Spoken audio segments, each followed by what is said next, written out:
નજર કરીશું અન્ય સમાચાર પર। સુરતના સણિયા કળંદે ગામમાં ગોચર જમીનને લઈને શરૂ થયેલો વિવાદ હવે રાજકીય વળાંક લઈ રહ્યો છે।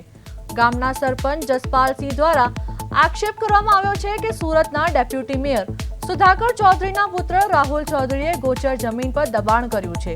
સરપંચના જણાવ્યા મુજબ જ્યારે તેઓ આ દબાણ દૂર કરવા માટે સ્થળ પર પહોંચ્યા હતા ત્યારે તેમની સાથે ગેરવર્તન કરવામાં આવ્યું હતું। બીજી તરફ આ સમગ્ર મામલે રાહુલ ચૌધરીએ પોતાના બચાવમાં નિવેદન આપતા જણાવ્યું છે કે તેમણે કોઈ ગોચર જમીન પર દબાણ કર્યું નથી। તેમના મતે વરસાદ દરમિયાન પાણી ભરાવાની સમસ્યાને ટાળવા માટે તેમણે પાણીના નિકાલની વ્યવસ્થા કરી હતી, જેની જાણ તેમણે અગાઉ સરપંચને ટેલિફોનિક ચર્ચા દરમિયાન કરી હતી।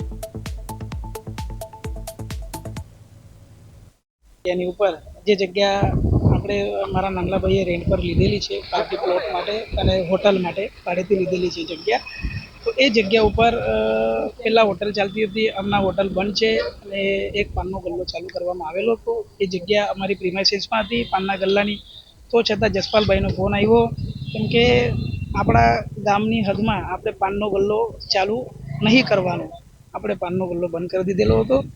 ઘણા બધા ગલ્લાઓ ચાલુ છે અને આપણો જે પાનનો ગલ્લો છે એ આપણી પોતાની પ્રિમાઇસીસમાં છે, આપણી પોતાની જગ્યામાં છે।